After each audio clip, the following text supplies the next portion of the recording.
आज उस टूल की कहानी को समझते हैं जिसने वेब बनाने का तरीका हमेशा हमेशा के लिए बदल दिया, जेक्वेरी। ये सिर्फ एक कोड लाइब्रेरी नहीं थी, ये अपने आप में एक क्रांति थी। कम लिखें, ज्यादा करें, ये सिर्फ एक कहावत नहीं थी, ये जे क्यूरी का एक वादा था। एक ऐसा वादा जिसने डेवलपर्स को बेवजह की मुश्किलों से आज़ाद किया और उन्हें कुछ कमाल का बनाने की ताकत दी। अच्छा, चलिए इसे असल में काम करते हुए देखते हैं। एक तरफ पुराने जावास्क्रिप्ट में एक एलिमेंट को छुपाने के लिए इतना सारा कोड लिखना पड़ता था, और अब दूसरी तरफ देखिए, जेक्वेरी ठीक वही काम बस एक साफ सुथरी लाइन में कर देता है।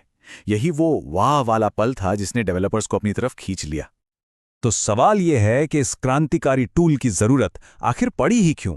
इसके लिए हमें थोड़ा समय में पीछे जाना होगा, 2000 के दशक की शुरुआत में, जब वेब एक तरह का वाइल्ड वेस्ट था, एकदम अस्त व्यस्त और जिसका कोई भरोसा नहीं था।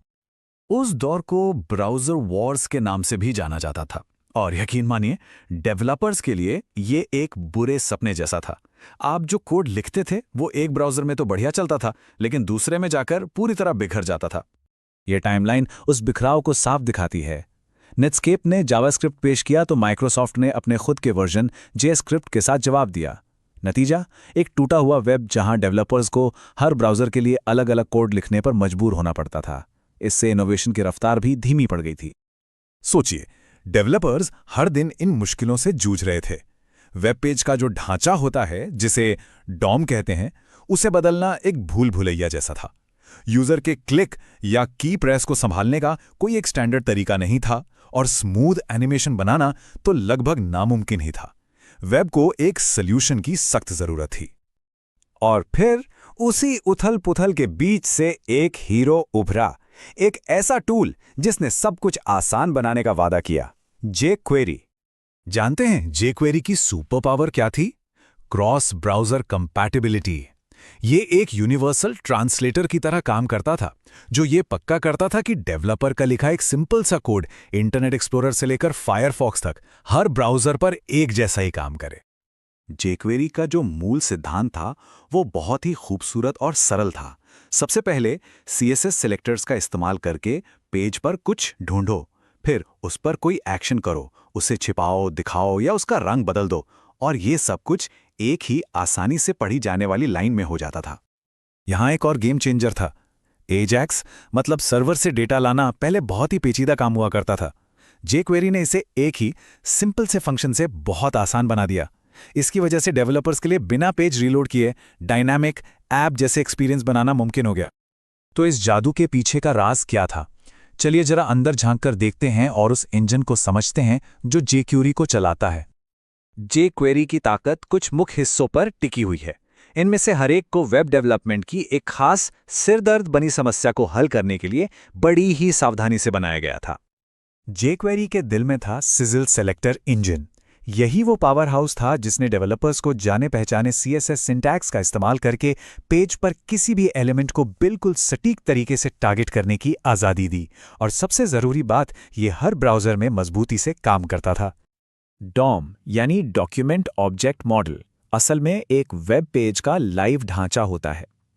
जेक्वेरी ने इस ढांचे में बदलाव करना अविश्वसनीय रूप से आसान बना दिया। अब डेवलपर्स आसानी से एलिमेंट्स जोड़, हटा या बदल सकते थे और पेज को रियल टाइम में अपडेट कर सकते थे। यूजर के एक्शन को संभालना, जैसे कि एक क्लिक, ये भी एक ऐसा एरिया था जहां बहुत इनकंसिस्टेंसी थी। जेक्वेरी ने एक यूनिफाइड इवेंट हैंडलिंग सिस्टम दिया जिसने ब्राउज़र्स की इन कमियों को दूर कर दिया और कोड को ज़्यादा साफ और भरोसेमंद बना दिया। तो आज के समय में जेक्वेरी कहाँ खड़ा है? भले ही नए नए टूल्स आ गए हैं, लेकिन इसकी विरासत बहुत गहरी और स्थायी है। इसका असर आज भी पूरे वेब पर महसूस किया जा सकता है।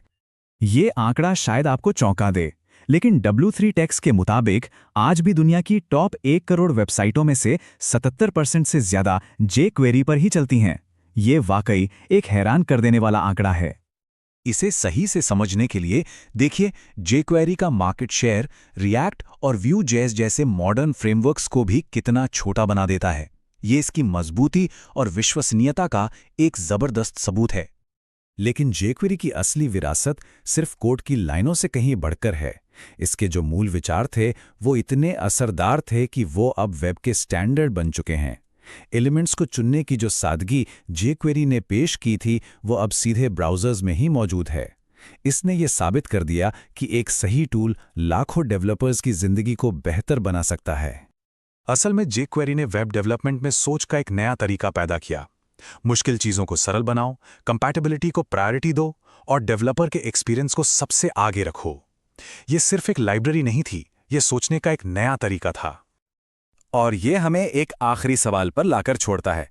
जेक्वेरी ने एक बिखरे हुए वेब को सरल बनाया। आज के इस कॉम्प्लेक्स टेक्नोलॉजी के दुनिया में, चाहे वो एआई हो, डेटा साइंस हो या ब्लॉकचेन, वो कौन सा एरिया है जो अपने जेक्वेरी मोमेंट का इंतजार कर रहा है? वो कौन सी बड़ी समस्या है जिसे सादगी के एक ऐसे ही स्पर्श की सख्त जरूरत है? देखने के लिए शुक्रिया।